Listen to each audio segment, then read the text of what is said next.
Para falarmos de divisão celular, precisamos primeiro olhar para dentro do núcleo e entender como o DNA se organiza. No ser humano, temos um total de 46 cromossomos, mas eles não são todos iguais em função. Primeiramente, temos os cromossomos autossomos. Eles formam 22 pares e são os grandes responsáveis por carregar as informações genéticas que determinam as funções vitais do nosso organismo, a estrutura dos nossos órgãos e nossas características físicas gerais. São cromossomos que independem do sexo biológico do indivíduo. Somado a eles, temos o par de cromossomos sexuais, representados pelas letras X e Y.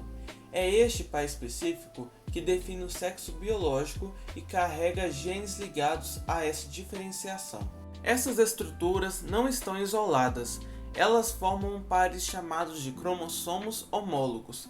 Imagine que eles são parceiros, um veio do pai e outro da mãe, e ambos possuem genes para as mesmas características, nas mesmas posições. Quando uma célula possui esses pares completos e organizados, nós a chamamos de célula diploide ou 2N.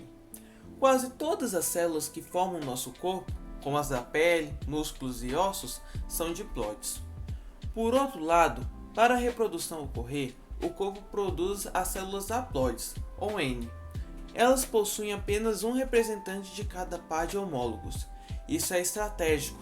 Quando o espermatozoide encontra o óvulo, os dois N se somam para formar um novo indivíduo, 2N, mantendo o número de cromossomos da espécie. A mitose é o mecanismo de divisão celular onde uma célula-mãe diploide dá origem a duas células filhas que são clones genéticos. É um processo equacional fundamental para o nosso crescimento e para a regeneração de tecidos. Vamos detalhar suas 4 fases. Na profase, que é a fase inicial, o DNA que foi duplicado anteriormente começa a se espiralar, tornando os cromossomos visíveis. O núcleo começa a desaparecer, a membrana nuclear, chamada carioteca, se fragmenta e os centríolos se movem para os polos da célula, formando o fuso mitótico. Em seguida, entramos na metafase. Esta é a fase de equilíbrio. Os cromossomos atingem seu nível máximo de condensação e se posicionam exatamente no centro da célula, na placa equatorial. As fibras de fuso se ligam aos centrômeros de cada cromossomo, garantindo que tudo esteja alinhado para a separação. A terceira fase é a anáfase. Aqui, as fibras do fuso se encurtam, exercendo uma força que rompe o centrômero e puxa as cromatídeas irmãs para lados opostos da célula. Agora, cada lado da célula tem uma cópia exata do material genético. Finalmente, chegamos à telofase. Os cromossomos chegam aos polos e começam a se descondensar. A membrana nuclear reaparece ao redor de cada conjunto e o nucleolo é reconstruído. Para encerrar, ocorre a citocinese, que é a divisão do citoplasma. O resultado final são duas células novas, diploides, prontas para desempenhar as mesmas funções da célula que as originou. Já a meiose é um processo muito mais complexo, dividido em duas grandes etapas, meiose 1 e meiose 2. Seu objetivo principal é a produção de gametas e a garantia da variabilidade genética.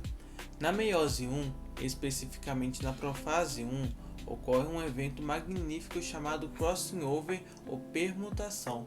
Os cromossomos homólogos ficam tão próximos que trocam pedaços de DNA entre si.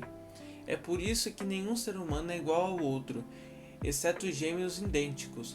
Após essa troca, na metafase 1, os pares se alinham e na anafase 1, o que se separa são os cromossomos homólogos e não as cromatídeas. Isso reduz a haploídea da célula pela metade, já na primeira divisão.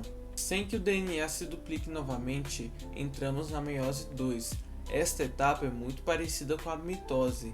As células resultantes da primeira fase se dividem de novo, mas agora separando as cromatídeas irmãs. O saldo final de todo esse processo são 4 células haploides. Elas são geneticamente diferentes entre si e diferentes da célula-mãe. É este processo que permite que a vida se renove com diversidade a cada geração. Para concluir, a diferença fundamental é simples, mas vital. A mitose mantém a estabilidade do corpo, criando células iguais para reposição e crescimento. Já a meiose é a fábrica da reprodução, garantindo que a carga genética seja reduzida para a fecundação e misturada para a evolução. Com esses conceitos de autossomos sexuais, homólogos e ploidia, conseguimos entender como a vida se organiza e se perpetua. Este foi o meu trabalho sobre divisão celular. Obrigado por assistir.